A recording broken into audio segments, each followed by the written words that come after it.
Dans cette vidéo, nous allons essayer de comprendre pourquoi, en matière de santé naturelle, de nutrition, de cure, de techniques naturelles de santé particulières sur l'hydrothérapie, phytothérapie, aromathérapie, vous trouvez tout et son contraire. Alors, cette vidéo est un petit coup de gueule, c'est aussi une réflexion pour prendre un petit peu de recul par rapport à toutes les personnes qui s'improvisent conseillers en hygiène de vie, qui vous donnent des conseils de nutrition, des conseils sur différentes techniques de santé particulières, parce qu'eux ont vécu une expérience à un moment donné positive en utilisant cette technique. Mais est-ce que cette technique, est-ce que cette façon de vivre, la naturopathie, l'hygiène de vie, est positive et indiquée pour tout le monde? Difficile de tirer les vérités à partir d'une seule expérience, et on va essayer de comprendre que, avant de vous lancer dans des expériences, dans des techniques de santé particulières, dans des cures, dans des jeûnes, eh bien, il faut se poser certaines questions.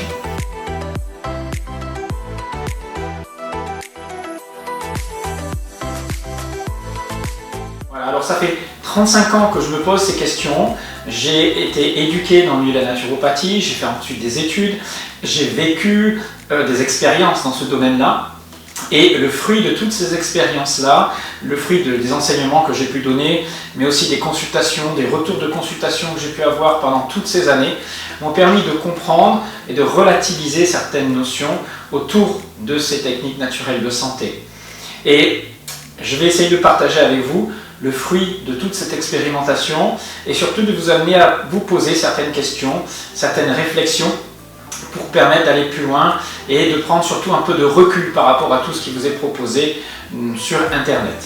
Alors, peut-être qu'avant, il faudrait sans doute se demander quelles sont les conceptions de la santé que l'on peut avoir, les conceptions de la maladie que l'on peut avoir, et puis si vous allez au bout de cette vidéo, vous verrez qu'on va essayer de...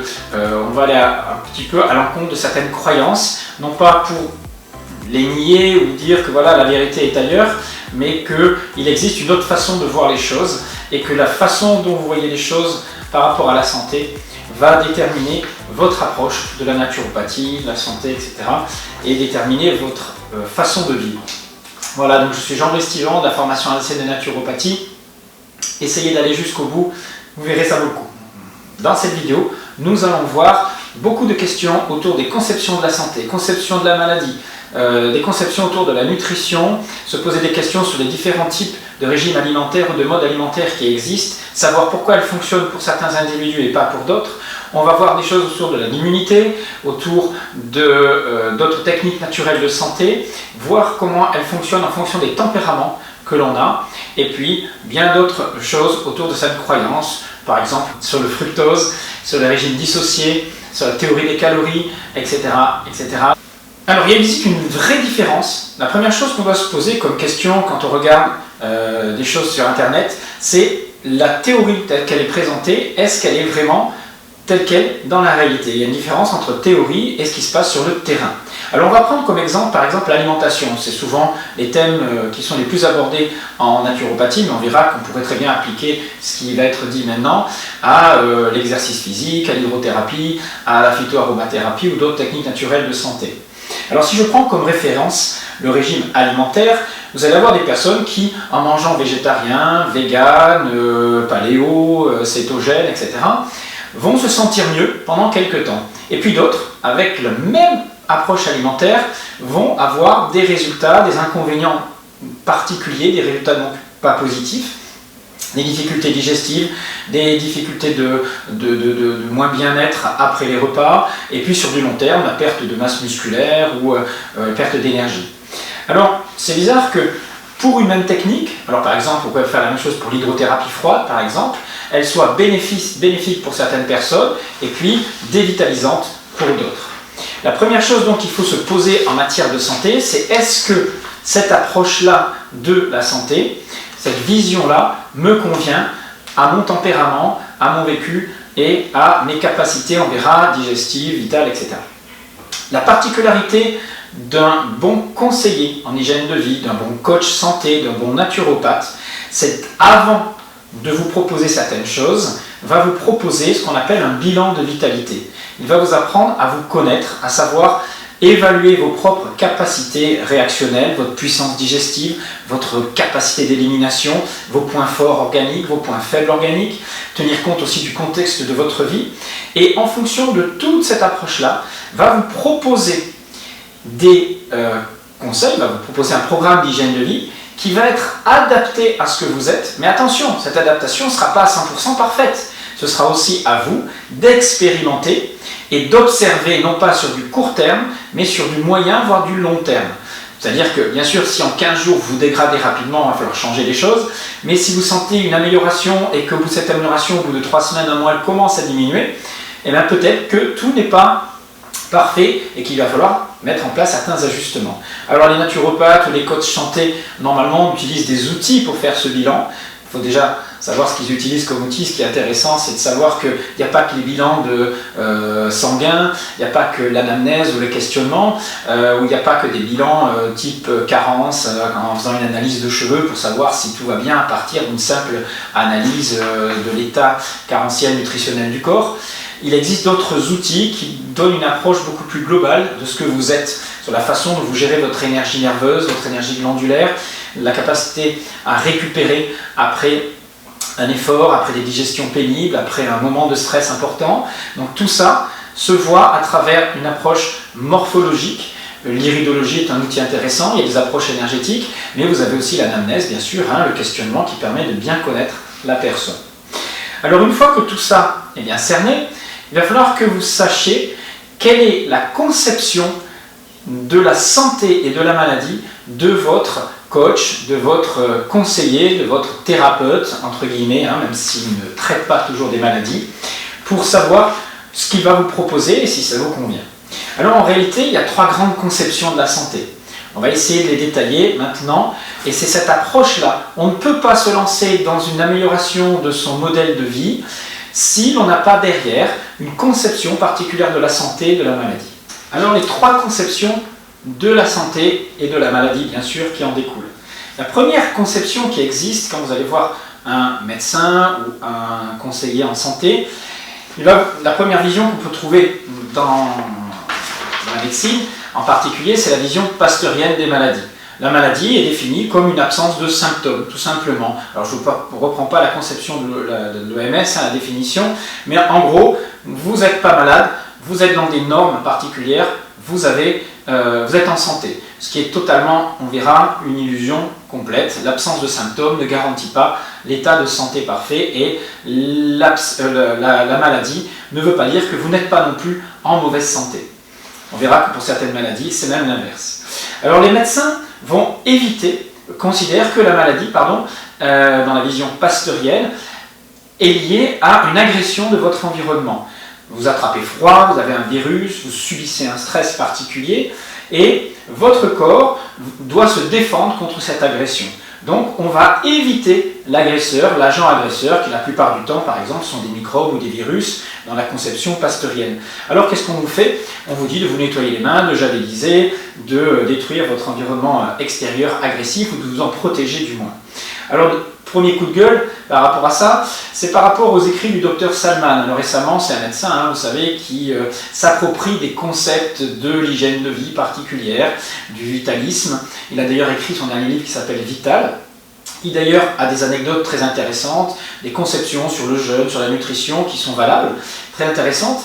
Mais ce qui m'énerve, c'est qu'il s'approprie des concepts de la naturopathie, des concepts du vitalisme, en les détournant, sans savoir vraiment ce que c'est que le vitalisme d'ailleurs, et en considérant qu'il faut absolument, dans son mode de vie, se défendre contre les agents agresseurs. Alors ça, les microbes, c'est son truc, il faut se laver les mains, il y a des microbes partout, dans les cacahuètes, sur les poignées de porte, machin, et il faut absolument s'en protéger. On les considère comme nos ennemis. Alors que, si vous leur posez la question, si vous leur discutez avec eux, vous leur dites, mais des microbes soi-disant pathogènes, des Escherichia coli, des staphylocoques dorés, des bacilles, etc., on en a à profusion dans l'organisme tout le temps, que ce soit dans ma flore intestinale, ma flore vaginale, dans une flore cutanée ou ailleurs, on en a partout. Pourquoi alors je ne suis pas malade sans arrêt? Alors ils vont vous dire, oui, nous vivons avec un milieu, ce qui s'appelle un milieu saprophyte, bactérien, où les colonies se neutralisent entre elles grâce à notre immunité. Si on suit ce raisonnement-là, ça veut dire que nous ne sommes pas malades parce que nous avons une protection par notre système immunitaire, nos anticorps, nos globules blancs, etc. Mais en disant ça, ils se contredisent totalement. Ça veut dire qu'ils affirment ce que Claude Bernard, le père de la médecine, disait il y a bien longtemps, le microbe n'est rien, le terrain est tout. Le terrain, c'est notre capacité à nous adapter à notre environnement. En gros, nos réserves, notre système immunitaire, etc. Donc en disant qu'il faut renforcer son immunité, donc ce qu'ils vous disent, c'est qu'il faut renforcer votre immunité pour ne pas tomber malade, pour pas que la flore pathogène prenne le dessus. Sauf qu'ils vous disent bien que les agents agresseurs, ils ne sont pas dans l'environnement, ils sont déjà en vous. Et s'ils sont en nous, eh ben, c'est à nous de les contenir. Mais si je les contiens, ça veut dire que j'ai une bonne immunité. Donc ça voudrait dire qu'il faut renforcer mon terrain pour ne pas tomber malade. Donc déjà, ils se contredisent. Donc ça veut dire que se protéger des microbes, des bactéries, c'est complètement illusoire. On est tout le temps en contact avec eux. Vos mains sont sans arrêt sales. Dès que vous mangez, vous avez des bactéries, etc., etc. Mais notre corps est capable de s'adapter très facilement à ça. Donc la première conception, ça serait que le préventif, ça serait d'améliorer l'immunité. Mais est-ce qu'on peut vraiment renforcer notre immunité? Est-ce que c'est possible? C'est le grand débat, parce que dans les milieux naturopathiques, dans les milieux de santé alternative, on vous propose tout pour améliorer votre immunité. Et on va voir que c'est un concept complètement erroné. Vous croyez qu'en prenant par exemple de la vitamine C, de l'éleutérocoque, des huiles essentielles adaptogènes, des plantes adaptogènes, en faisant de l'exercice physique, c'est-à-dire en faisant tout bien, en faisant tout ce qui permet normalement de remonter l'immunité, dans ce qu'on vous propose habituellement, vous allez induire une meilleure réponse immunitaire ou protectrice? Ça, c'est la question que je pose.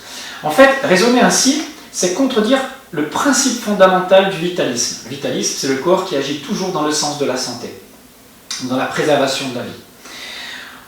En fait, ça voudrait dire que vous pouvez inciter, par exemple, vos anticorps, vos globules blancs, à être plus agressifs envers certains microbes. Puisque les microbes les microbes, on va voir qu'ils font partie de votre microbiote, ils font partie de votre équilibre interne. Vous avez besoin de bacilles d'Escherichia coli, de bacilles de corps, de staphylocoque doré, etc., qui vivent, qui essaiment en nous, sans créer aucun dégât particulier. Ils font partie de notre flore microbienne normale. Et donc, ça veut dire qu'en donnant de la vitamine C, je vais inciter des globules blancs à détruire les méchants microbes et pas les gentils. C'est-à-dire qu'on dissocie les microbes pathogènes et les microbes qui seraient intelligents et bons pour nous. En fait, cette vision, elle est tellement naïve et tellement manichéenne et tellement éloignée de la réalité qu'elle montre que nous n'allons pas au bout de nos raisonnements.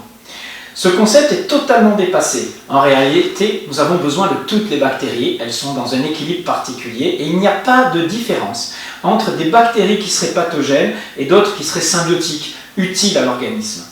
Toute notre flore est sous le contrôle de notre cerveau, dans un équilibre très précis, et même si vous êtes en bonne santé, avec un niveau de vitalité élevé, si vous deviez un jour avoir besoin d'une infection à un moment donné, je dis bien besoin d'une infection, non pas parce que vous êtes fatigué, ou vous avez traîné n'importe où, ou vous n'êtes pas lavé les mains, malgré votre bonne hygiène de vie, vous ferez quand même une infection. Alors là, vous allez me dire, mais c'est la catastrophe, si je fais tout bien et que je suis quand même malade, à quoi ça sert de faire tout bien? Alors, nous allons essayer de comprendre tout ça. Je ne vais pas m'étendre sur ces notions de conception de la maladie qui peuvent être utiles à des moments donnés. J'ai décrit aussi ce qu'était l'hormèse en expliquant qu'il fallait développer ses résistances. Mais ces résistances, ça ne veut pas dire éviter d'être malade. En fait, on a vu que ce sont des enfants, par exemple, qui sont les plus en contact avec leur environnement, marchant dans la boue, en mangeant de la terre, ceux à qui on ne met pas de cagoule quand on sort et qu'il fait froid, c'est-à-dire qu'on les expose aux agressions de notre environnement sans en avoir peur, eh bien, ils ne sont pas plus malades que les autres, voire ils le sont bien moins. Alors, la question c'était, par contre, est-ce qu'ils sont plus résistants aux maladies? C'est pas ça l'idée. L'idée c'est que même en améliorant votre vitalité, en faisant des régimes healthy, vegan, détox, du jeûne, de l'exercice, des cures de plantes, en vous bourrant d'huile essentielle, de vitamines, de minéraux et tout ce que vous voulez, ça ne vous empêchera pas d'être malade. Pourquoi? Parce que la maladie fait partie de la santé. Je sais que c'est un peu déroutant, mais c'est grâce aux maladies que nous passons des caps d'adaptation dans notre monde Parce que la maladie n'est pas que reliée à notre hygiène de vie, elle est aussi reliée à des stress particuliers que nous vivons, à des mémoires particulières. C'est beaucoup plus subtil que ça.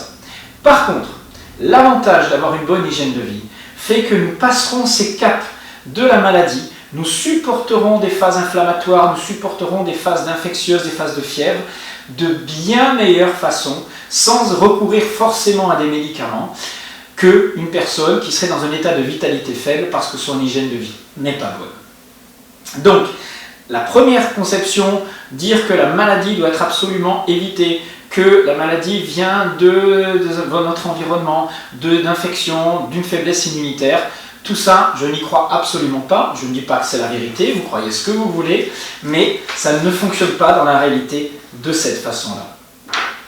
Alors, au-delà de la vision pasteurienne, la vision allopathique de la santé, regardons maintenant le deuxième principe sur lequel repose l'art du naturopathe, puisque c'est un art de vivre, et la deuxième façon d'aborder la santé.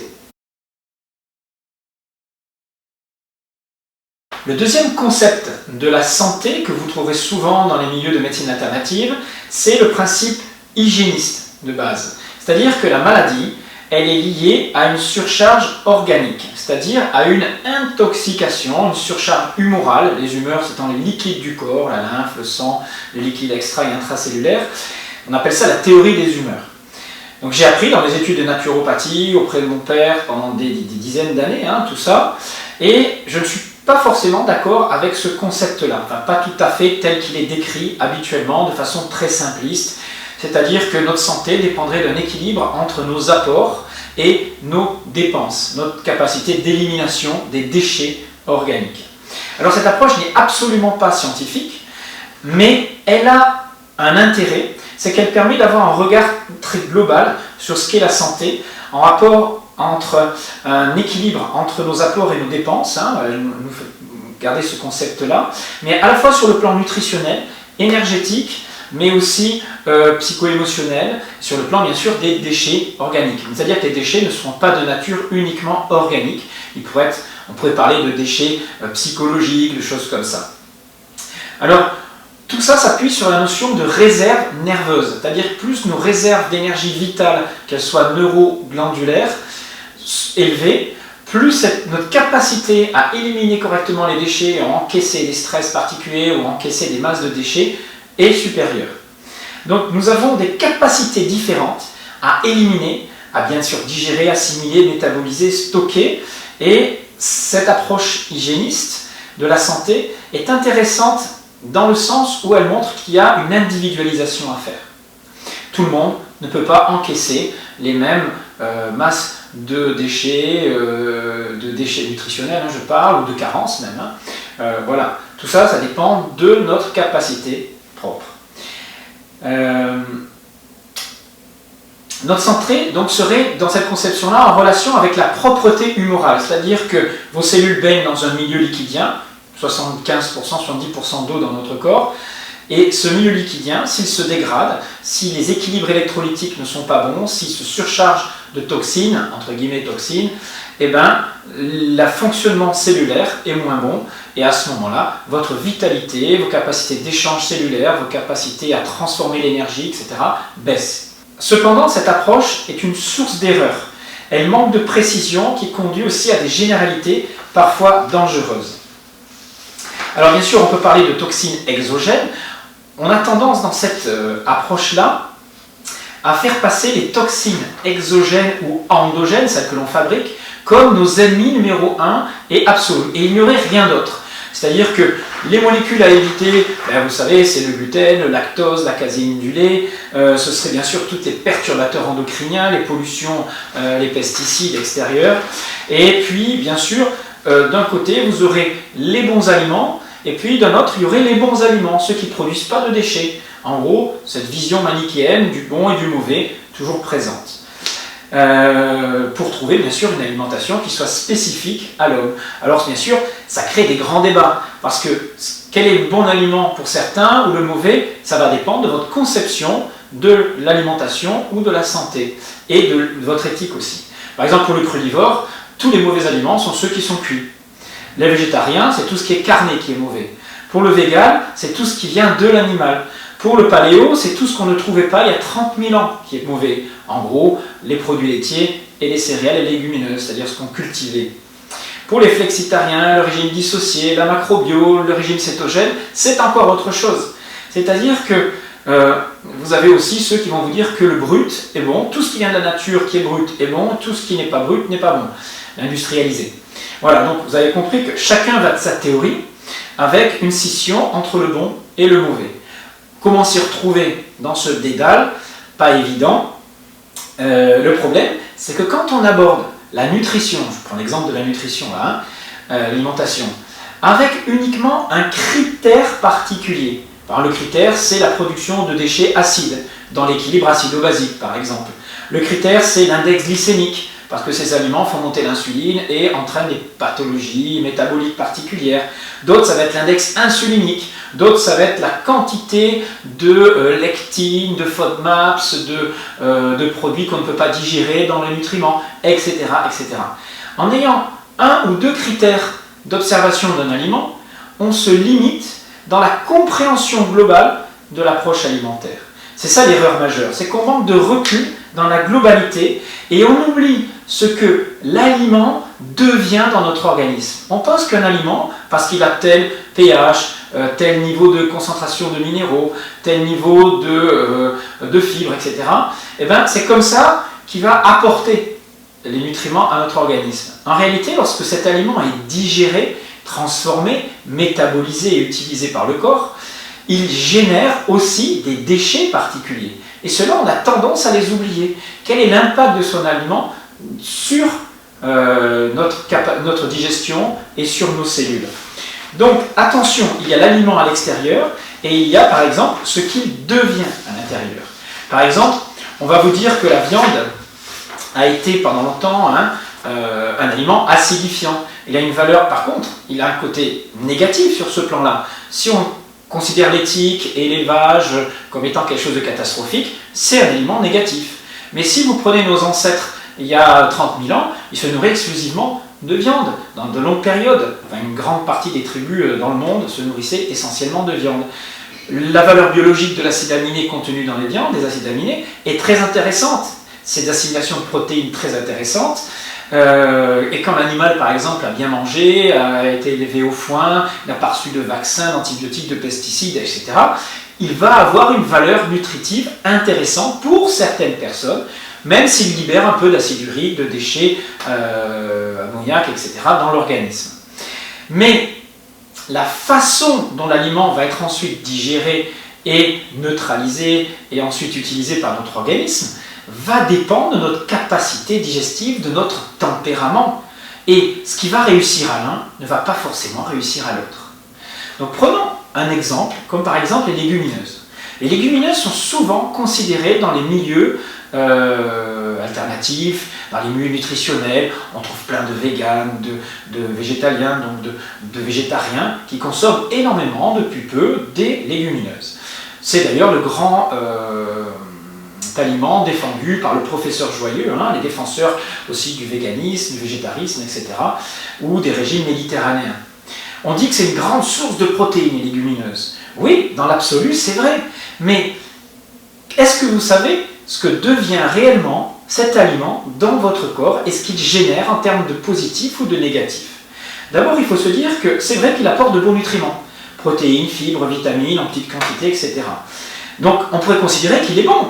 Mais cet argument est stupide, parce qu'il contient des bons aliments, il n'apporte que des bons aliments, il est forcément bon à la santé, des bons nutriments, pardon. C'est l'exemple du chocolat, on vous dit ça contient du magnésium, donc c'est un bon aliment qui est intéressant à la santé. Et on oublie tous les autres micronutriments apportés qui ne sont pas forcément intéressants. Dans un aliment comme une légumineuse ou certaines céréales, on va trouver ce qu'on appelle des lectines. On va trouver alors ce sont des agents, des sortes de protéines particulières qui sont utiles à l'immunité de la plante, qui réagissent en fonction de si la plante se fait agresser ou pas. Les FODMAPs, qui sont des fructooligosaccharides, qui doivent être digérés d'une certaine façon avec certaines enzymes. Le lactose est une FODMAPs par exemple. Ça contient aussi beaucoup de fibres qui ne sont pas forcément faciles à digérer pour certaines personnes. Ensuite, les protéines de l'aliment doivent être extraites à la suite de la digestion des légumineuses. Il faut beaucoup de travail digestif pour pouvoir extraire certains acides aminés qui d'ailleurs ont une certaine limitation dans leur capacité à être assimilés parce que leur valeur biologique n'est pas aussi importante que les produits ou les protéines animales. D'autre part, ces aliments-là sont en eux-mêmes un mélange de protéines, d'amidon, donc de sucre, et de lipides, c'est-à-dire les trois nutriments dans un même aliment, ce qui va poser certains problèmes de digestion pour les personnes qui ont des capacités digestives faibles. C'est un aliment complexe, on appelle ça. Et puis on trouve aussi d'autres antinutriments comme de l'acide phytique, et les lectines, je vous ai décrit tout à l'heure, qui vont limiter l'absorption de minéraux, par exemple comme le zinc ou d'autres minéraux. Mais pour certaines personnes, ça veut dire que les légumineuses vont créer beaucoup de fermentation, beaucoup de lenteur, de difficultés digestives pour un tout petit apport nutritionnel.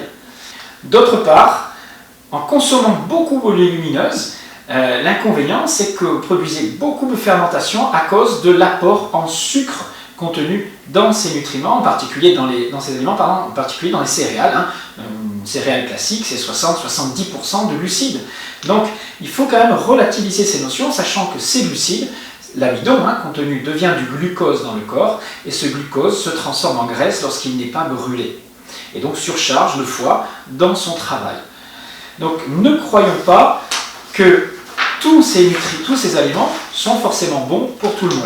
Par contre, pour certaines personnes qui ont des très bonnes capacités digestives et qui mangeaient pas forcément très bien beaucoup de produits industrialisés, qui se mettent à manger brut avec des légumineuses et des céréales, pour eux ça va être forcément une amélioration dans un premier temps. Mais ce qui est bon aux uns n'est pas forcément bon aux autres, encore une fois. Donc méfiez-vous quand on vous propose des aliments comme miraculeux, comme idéal dans tous les régimes alimentaires. Alors ça nous amène à la troisième théorie en matière de santé, la troisième conception de la santé, c'est la théorie des carences. On pense que notre équilibre nutritionnel interne va modifier notre état de santé, ce qui est effectivement une influence particulière, mais bien loin d'être la seule. Alors la question c'est de se dire comment un aliment, en fonction de sa teneur en nutriments, va être intéressant pour certains aspects, mais par contre, on oublie de nous dire qu'est-ce qui va être réellement assimilé de ce nutriment-là. C'est-à-dire que ce qui est marqué sur le produit, par exemple, vous prenez de lentilles, il y a tant de glucides, tant de lipides, tant de minéraux, tant de vitamines, etc. Il ne faut pas croire que tout ça se retrouve dans notre organisme et va combler nos besoins journaliers quotidiens. La théorie, c'est que tout n'est pas assimilable. La pratique, en réalité, le terrain, c'est que tout n'est pas assimilable, et en particulier, si vous avez une capacité digestive faible, vous aurez beau prendre tous les nutriments dans des meilleurs produits, dans les meilleurs compléments alimentaires, vous ne les assimilerez pas tous. Alors, l'autre problème, c'est que lorsque vous prenez des aliments qui contiennent effectivement beaucoup de bons micronutriments, mais que vous les associez mal entre eux, ils génèrent des fermentations, voire des putréfactions, suivant l'aliment, suivant le produit, la flore que vous avez, et ils vont libérer des gaz, des molécules agressives pour vos muqueuses intestinales en particulier, voire dans votre estomac aussi déjà, et augmenter la porosité de cette muqueuse. Vous avez tous entendu parler, si vous êtes ici sur cette chaîne, de l'hyperperméabilité intestinale, qui va laisser passer certains produits ou molécules qui ne devraient pas passer à travers cette muqueuse intestinale et se retrouver comme agent agresseur dans notre organisme. Si on prend par exemple, donc un aliment sur le papier peut devenir toxique, alors qu'il est très bon sur le papier, toxique dans notre organisme, agressif du moins.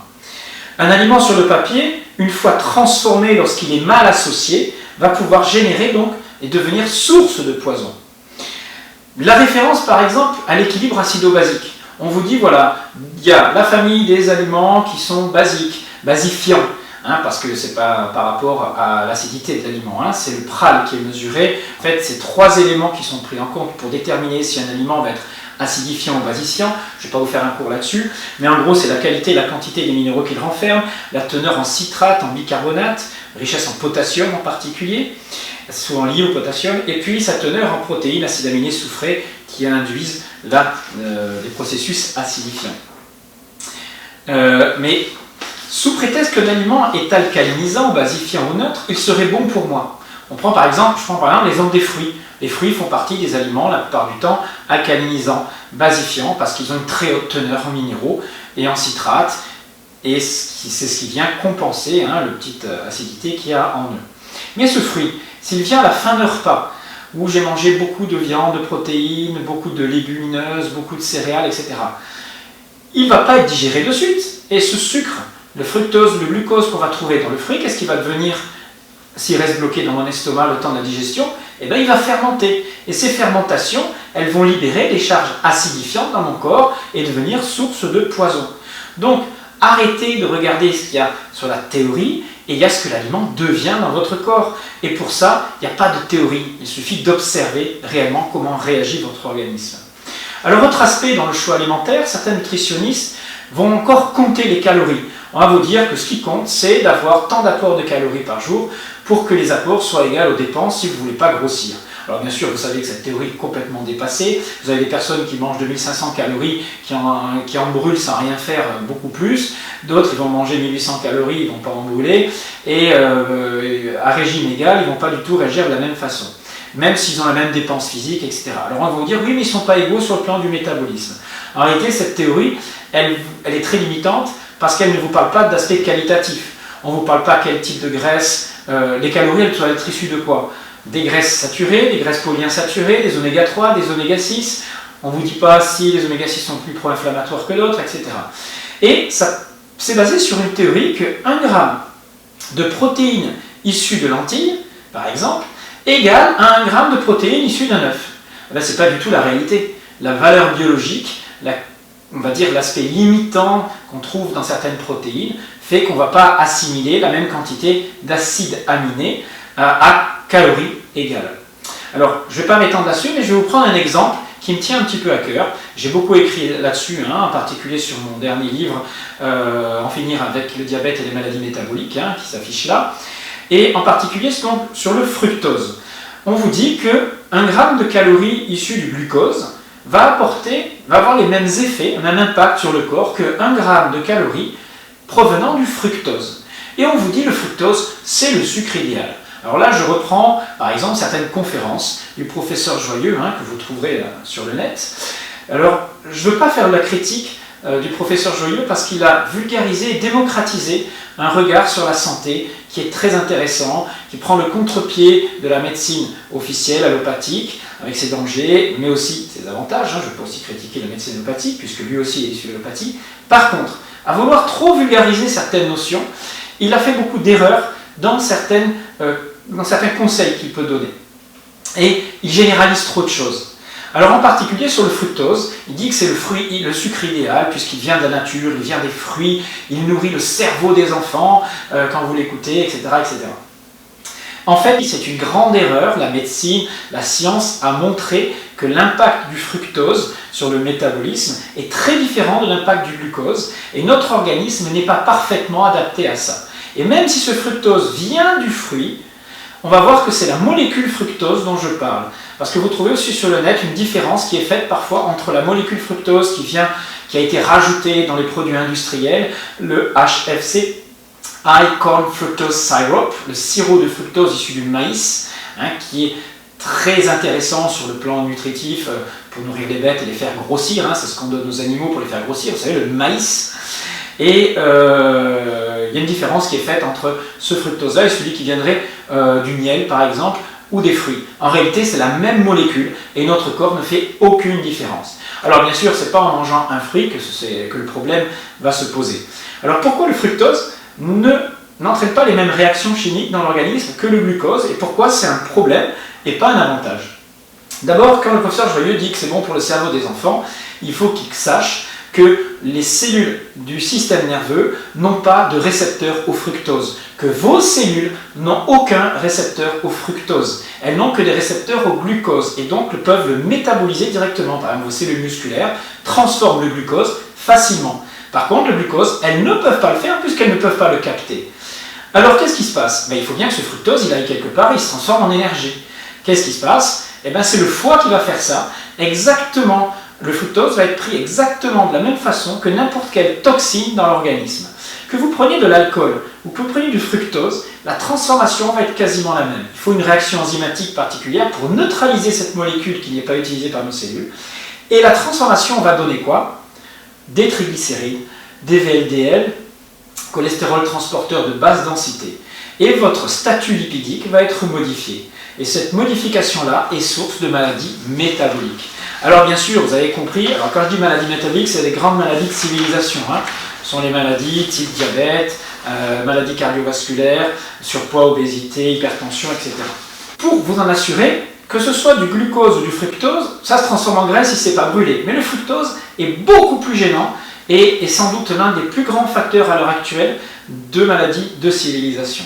Alors je décris tout ça dans mon livre, mais il existe aussi un travail qui a été fait, un film très intéressant que je vous invite à vraiment regarder, c'est Sugarland, c'est une expérimentation, c'est une personne qui a mangé selon les recommandations de l'OMS, c'est-à-dire qu'il consommait 2300 kcal par jour, mais il a modifié ses apports caloriques, c'est-à-dire qu'au départ il avait des apports caloriques qui provenaient d'une alimentation diversifiée d'aliments bruts, et il est passé à une alimentation qui provenait essentiellement de produits industrialisés, et en particulier du sucre. Il a augmenté sa part de glucides dans l'alimentation, et en particulier de fructose, bien sûr, puisqu'on les trouve dans les aliments.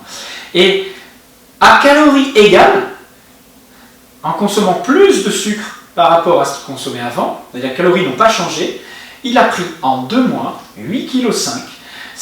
Son foie s'est stéatosé, c'est-à-dire qu'il est devenu beaucoup plus gras, et ses graisses viscérales ont augmenté de 10 cm, son tour de taille a augmenté de 10 cm. Tout ça en particulier à cause du fructose, du sirop de Malus qu'on trouve dans les aliments.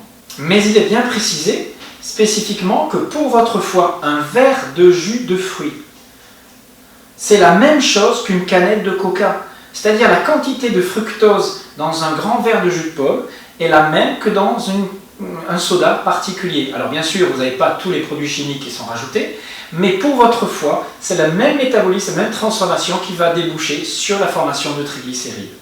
Donc, à quantité de calories égale, les effets sur notre corps sont différents.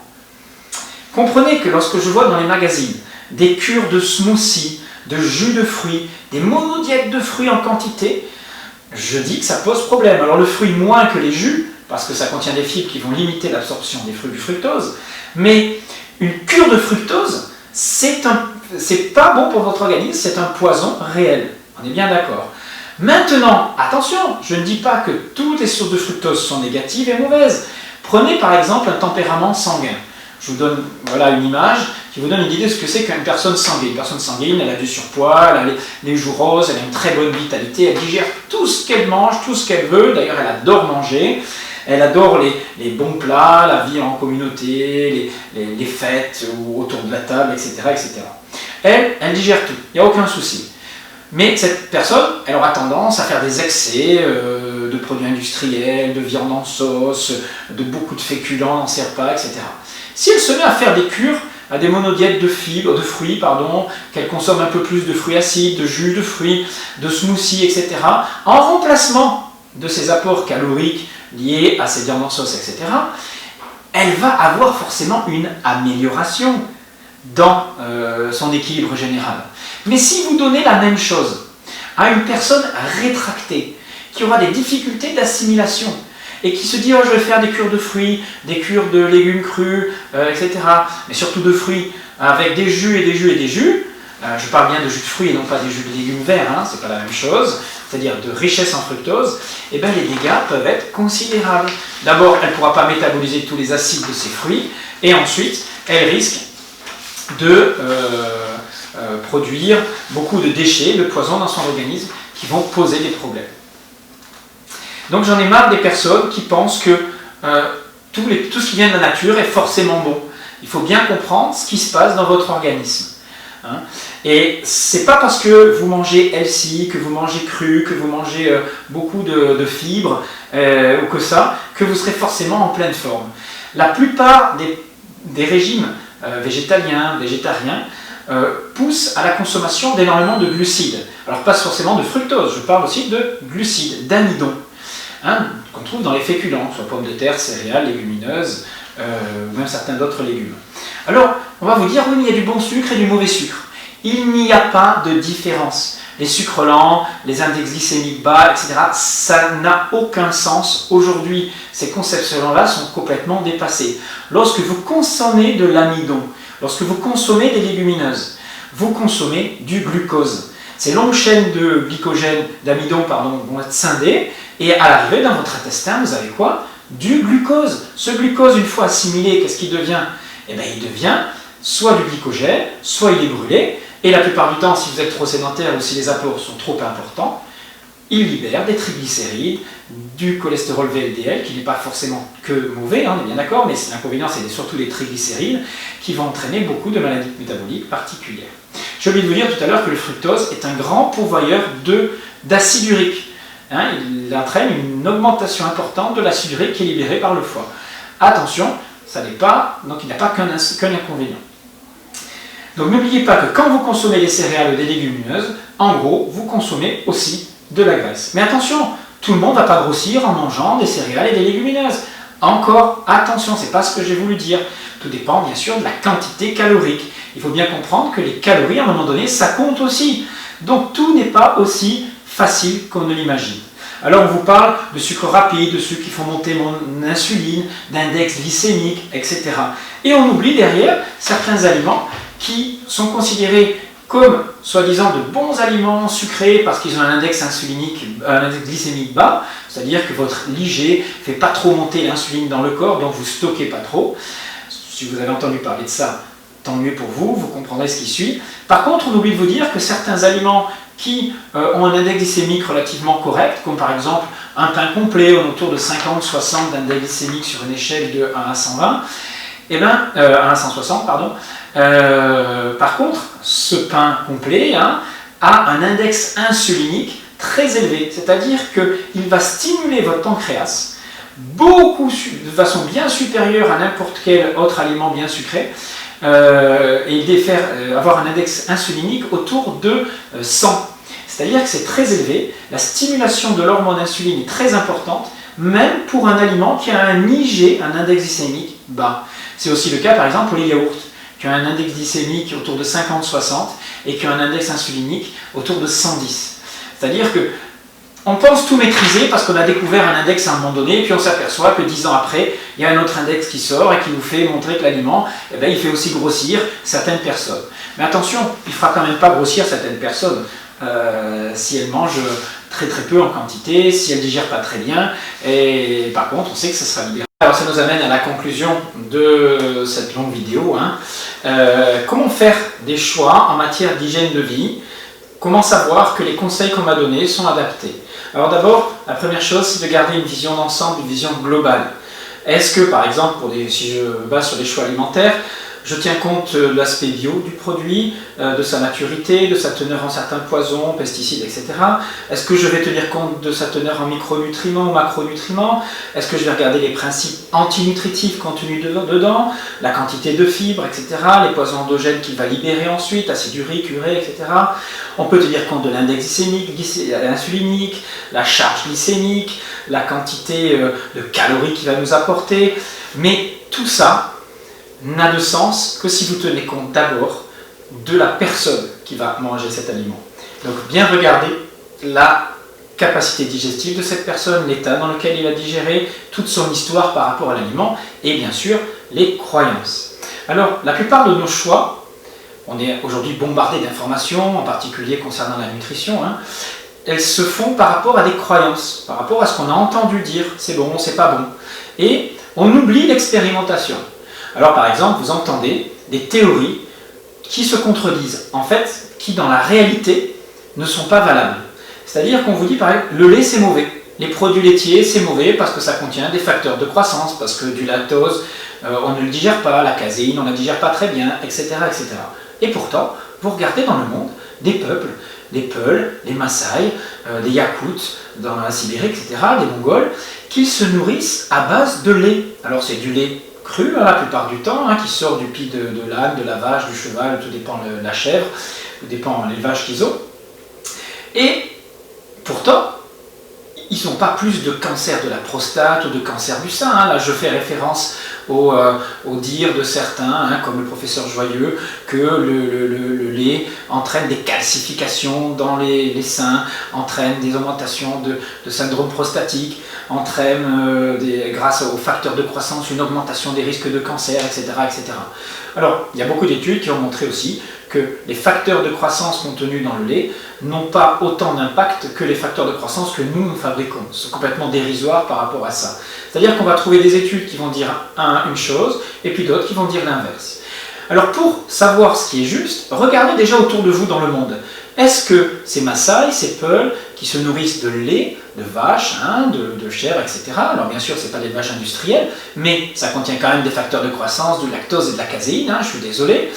Et ils n'ont pas plus de cancer du sein ou de la prostate que nous, même beaucoup moins. Donc peut-être que ces théories ne correspondent pas à la réalité.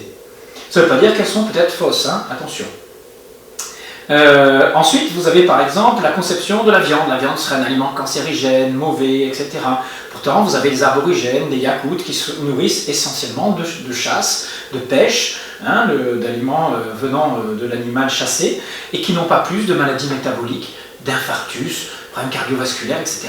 que nous. C'est-à-dire que dans la réalité, nous avons été chasseurs-cueilleurs, hein, et beaucoup plus chasseurs que cueilleurs à certaines époques, et on n'avait pas plus de maladies métaboliques, même en vivant aussi vieux qu'aujourd'hui.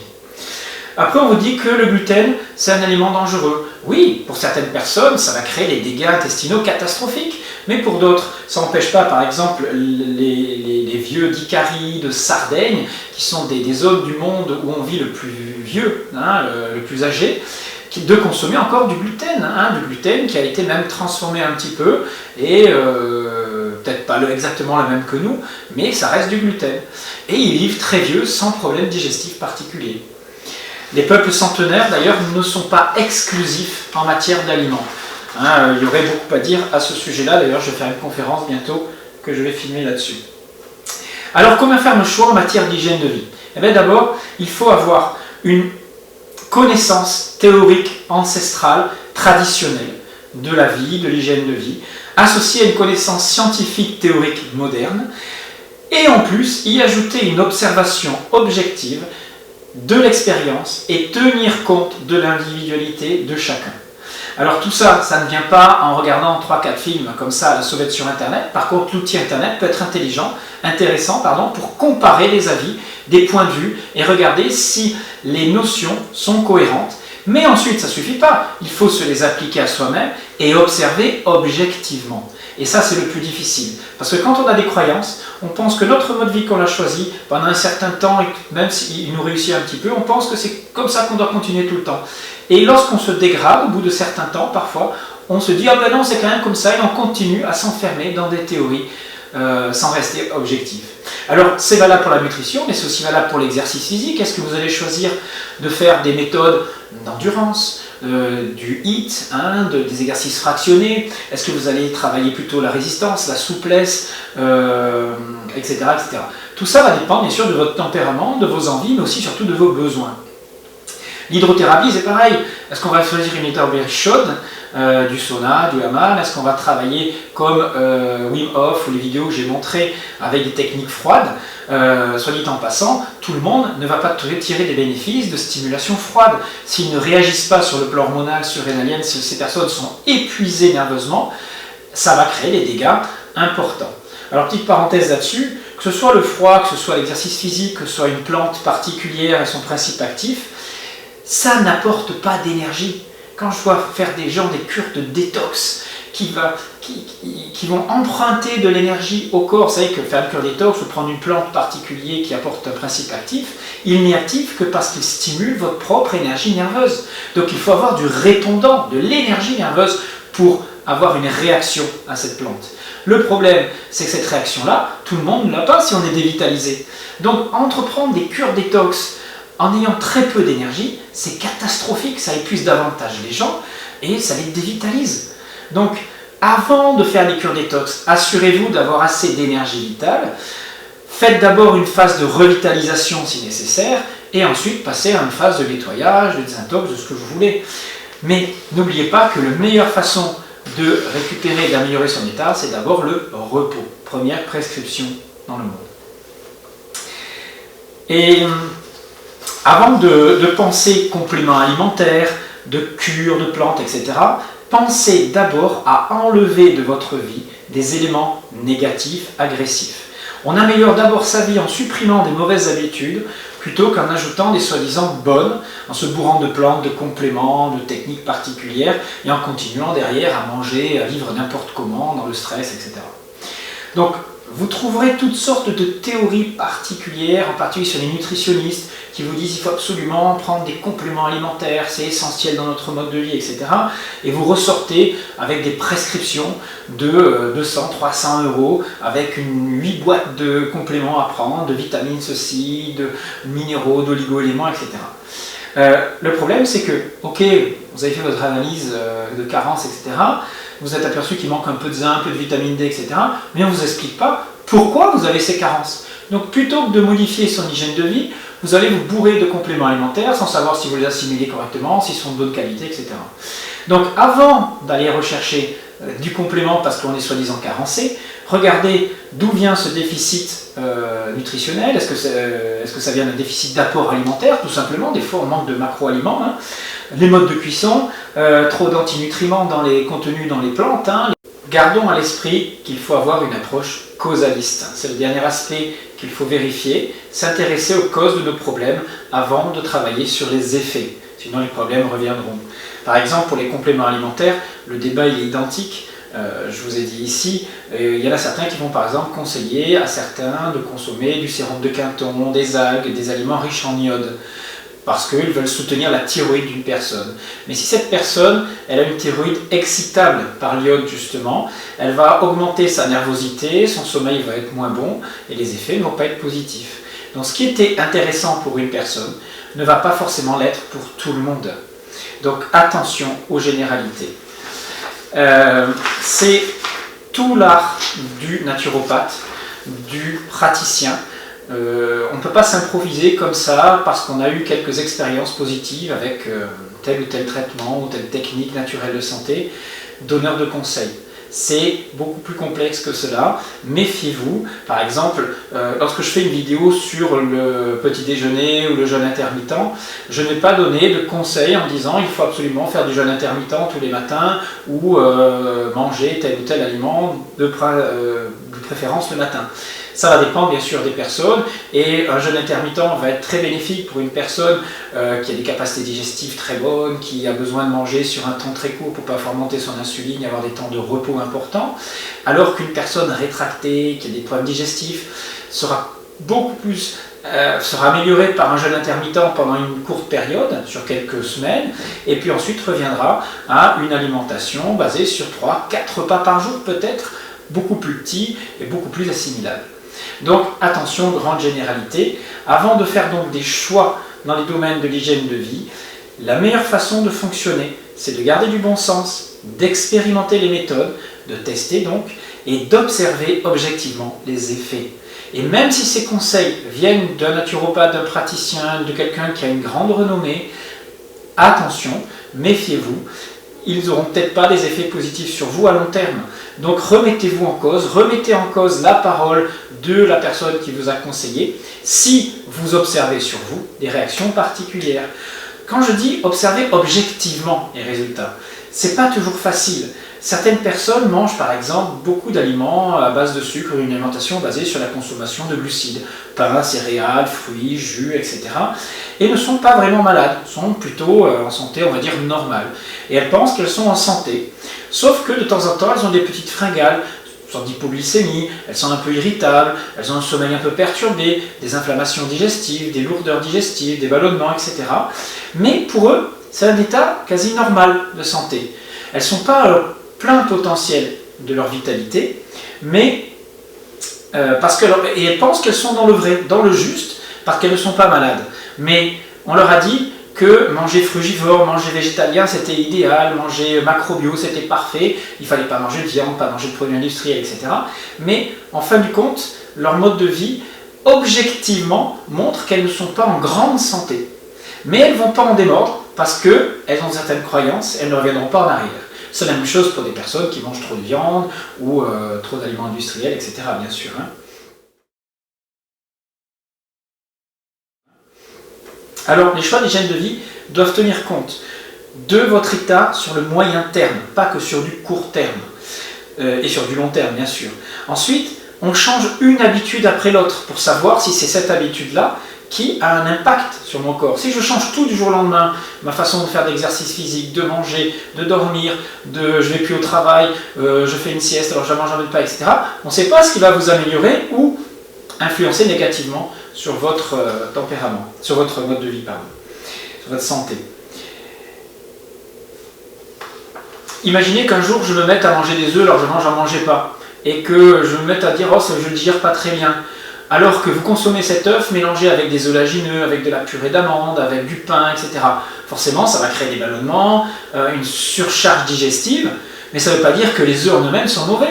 Regardez comment vous les associez. Donc attention, quand vous introduisez une nouvelle habitude, il faut tenir compte du contexte dans lequel vous l'introduisez. Là, je parlais des œufs, mais ça pourrait être une autre habitude particulière. Par exemple, une surcharge d'exercice physique, avant j'en faisais pas, maintenant j'en fais et je m'épuise davantage. Mais pour être sûr que vos choix correspondent à votre tempérament, à votre profil de santé, à votre énergie nerveuse, etc., il faut que vous observiez certains signes. Il n'y a que vous qui serez capable de faire ça. Alors ces signes, je vous les donne.